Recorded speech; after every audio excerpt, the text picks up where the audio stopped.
실제 지명을 제목으로 사용하며 개봉 전부터 온갖 논란에 휩싸인 그 영화가 시작되는 순간 세상의 모든 개봉작 리뷰. 오늘 영화는 이거 치악산입니다. 영화 치악산은 40년 전 의문의 토막 시체가 발견된 치악산에 방문한 산악바이크 동아리 참가자 멤버들에게 일어나는 기이한 일들을 그린 리얼리티 호러입니다.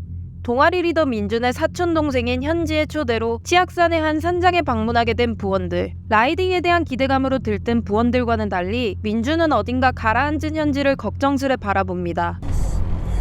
저희 어렸을 때 실종되셨어요. 사실 치악산은 과거 현지의 아버지가 실종되었던 장소인데요. 여길 와야 진짜 털어버릴 수 있을 것 같더라고.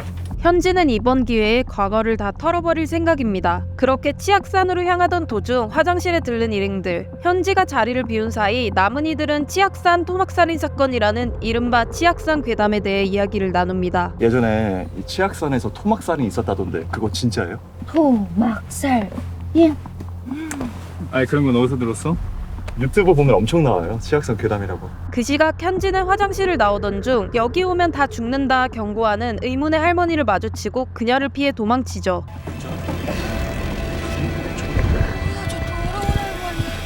시골에 오면 저런 할머니들이 꼭 있다니까. 난 저렇게 추하게 늙을 바에는 진짜 죽고만 다.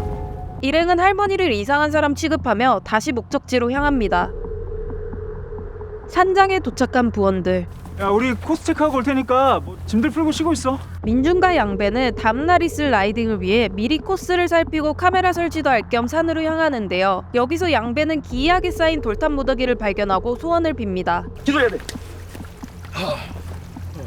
바로 그때 이들은 동시에 이상현상을 경험하죠. 돌탑의 돌들이 일제히 떠올랐다가 동시에 무너지는가 하면 멀쩡하던 나침반의 바늘이 미친듯이 돌아가며 고장나기도 합니다. 일행들이 마주하는 기이한 사건은 여기서 끝이 아닙니다. 한밤중에 이들은 무언가에 습격당한 것 마냥 음식으로 어질러진 부엌을 발견하기도 하고 알 수 없는 손의 형체가 나무를 타고 움직이는 것을 목격하기도 하며 몸에 의문의 상처가 생기기도 하죠. 그럼에도 이 모든 일을 가볍게 치부하고 넘기던 부원들은 그날 밤 충격적인 광경을 목격합니다. 고막을 찢을 듯 울리는 소음에 잠에서 깨 괴로워하는 일행들. 뭔가에 조종당하는 듯 멍한 눈을 한 현지가 그 사이로 걸어 나오는데요. 현관문 앞에 선 현지는 미지의 힘에 의해 허공으로 떠올라 빨려 들어가며 그대로 실종되고 맙니다. 현지야!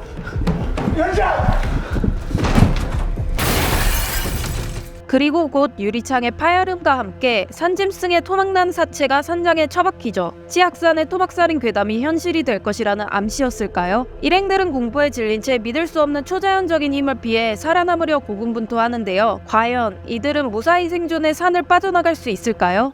영화 치악산은 토막살인 괴담의 SF적 요소를 결합해 UFO와 미지의 존재를 공포에 실제로 설정했다는 특징이 있습니다. 기존 공포 영화들이 공포감을 조성하는 요소로 귀신을 활용하는 것과 구분되는 지점이죠. 김선웅 감독은 치악산 괴담 속 시체의 절단면이 깔끔하다는 부분에서 1980년대의 기술로 이것이 가능할까에 대한 의문을 가졌으며 만약 우리보다 고도화된 문명이 존재한다면 그들의 기술로 가능하지 않을까 생각했다고 밝혔습니다.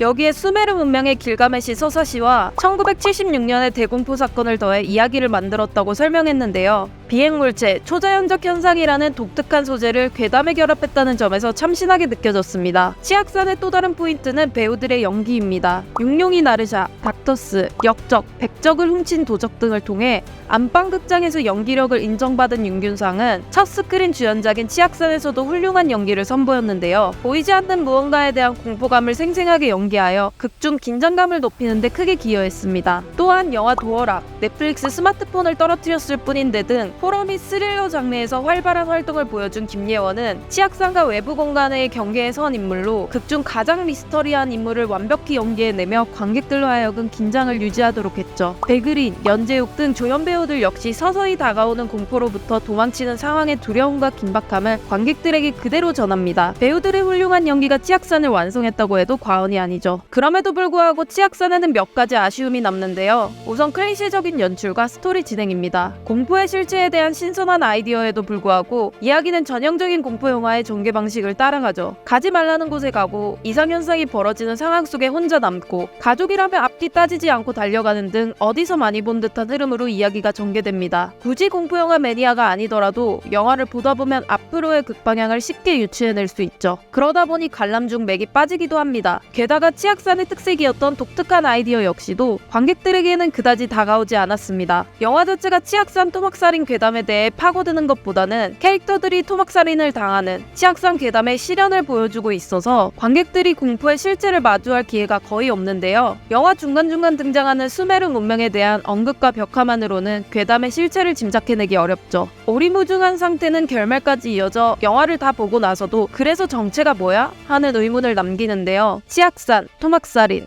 MTV, 수메르, 비행물체까지 많은 요소들이 머릿속에 뒤엉켜 정리되지 않는 듯한 느낌을 받았습니다. 신선한 소재와 아이디어를 극중에서 조금 더 설명해줬다면 어땠을까 하는 아쉬움이 남습니다. 영화 치악산 측은 여전히 제목을 놓고 원주시 측과 대립하고 있는 상황인데요. 원주시는 상영금지 가처분 신청부터 손해배상 청구 소송 등 치악산 측의 강력한 법적 조치를 취하겠다 밝혔죠. 치악산 제작사 측은 영화의 제목을 바꿀 의향이 있다며 원만한 합의를 원한다는 입장을 내놓았습니다. 과연 치악산이 제2의 곡성, 곤지암이 될 수 있을지 지켜봐야 할 것 같습니다. 오영희의 시선으로 바라본 치악산, 여러분들의 생각은 어떠셨나요? 여러분들의 생각을 댓글로 남겨주세요. 지금까지 오영희였습니다.